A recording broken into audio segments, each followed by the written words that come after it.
What is the game that you're playing? That is an important question that everybody needs to start. That is an important question that everybody needs to start thinking about because we think we are playing one particular game while our opposition is playing a completely different game.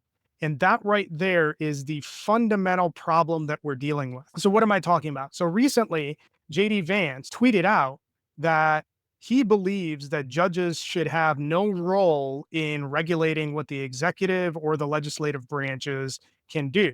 And in fact, JD Vance has echoed the same sentiment, arguing that the executive branch should be able to do whatever they want because they won an election. This is absolutely critically dangerous thinking, and it's been parroted by every Republican of note out there.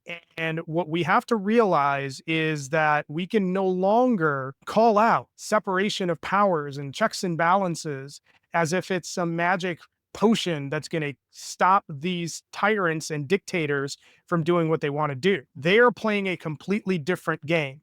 They're expecting us to play by the rules while they break every rule possible. And this was a fundamental error of the Biden administration in not enforcing in the most vigorous of ways the harshest punishments possible coming out of J6. And that's what's led us to what we're facing today. The Republican Party and the Trump administration are clearly and obviously violating the Constitution in every which way possible. And just calling it out is no longer going to be enough. They're going to continue to do this, regardless of what judges say, regardless of what decisions that the DOJ loses, they're going to keep going.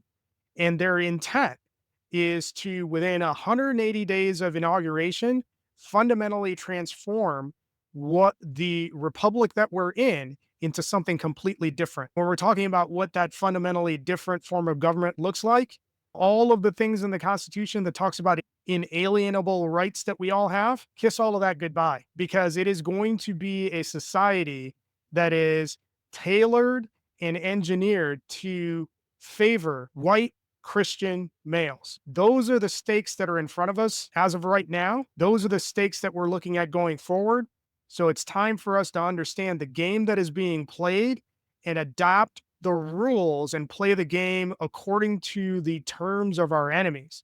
And I'm using the word enemy deliberately. What we are looking at right now is an administration that is in power that is truly the enemy from within.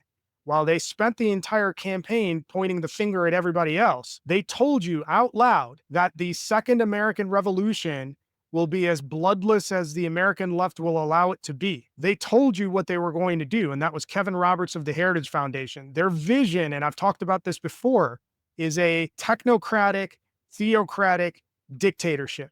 And that is what they're going for. So the quicker we understand the rules of the game, the better equipped we'll be to play the game properly. So what does this mean for us? What it means is that when we are looking 5-6 months down the road, we need to get really comfortable with asking ourselves the question, what's the sort of America that we want to live in? What's the sort of America that we want our kids to live in? Because the people in power have a particular point of view, and that particular point of view is the 10,000 or so people in the country that have over $100 million in wealth. They rule all. The rest of us fight for scraps, and we are cogs in their machine that our only purpose is to work and die. That is what they want to bring forward. And if you think I'm joking, think about all of the supports that protect the average worker that are being stripped away by the fake agency that Elon Musk is running. That agency has no constitutional authority, no congressional authority to do anything. And yet, what are they doing? They're trying to do anything and everything to dismantle anything that protects workers' rights. And on top of that, that agency is covering up and deleting any evidence that is associated with pending litigation against Elon Musk. Let's keep in mind, USAID being taken down, the Consumer Finance Protection Bureau being taken down, the FAA being taken down. All three of these agencies had open investigations on Elon Musk's business, and they are getting taken down as a way for him to enrich himself. This is going to end up being the biggest heist in the history of the world if it continues at this rate. And that's before you consider all of the foreign influences and ties that are infesting this administration. We have Donald Trump's 30-year track record with the Kremlin and Russia. We have Elon Musk's ties to China and Russia. We have Pam Bondi's ties to Middle Eastern countries. And we have a collection of billionaires who have not disclosed their financial interests.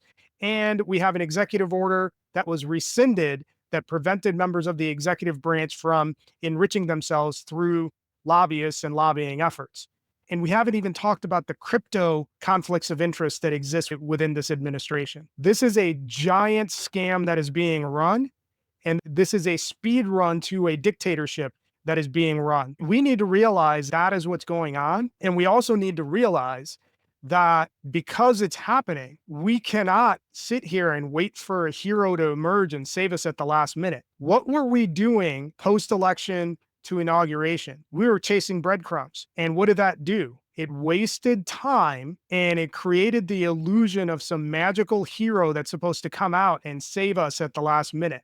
That's not going to happen. It happens in the movies. This isn't a movie. This timeline doesn't play out like a movie script. Where this goes is going to be tied directly to what we do. So we need to get moving on every available action that we can take, whether that is economic protests, outright protests, using all of our talents to mobilize everybody else and mobilize all of the various factions within the US for a single purpose, and that is the survival of the republic and the future that our children and our children's children will live in. Because where it's heading now is not a direction that any of us will want. This administration is already constructing concentration camps.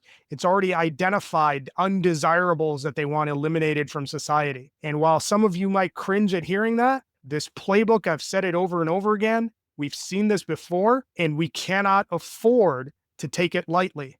They've told you repeatedly what they plan on doing. They've told you that their plan is to fundamentally transform this into a white Christian nationalist nation. We're long overdue to start taking them seriously, believe what they say, and act accordingly. And if we fail to do that, generations from now, people will be reading the history books and wondering, why did the people of America not act when it was so obvious what was happening?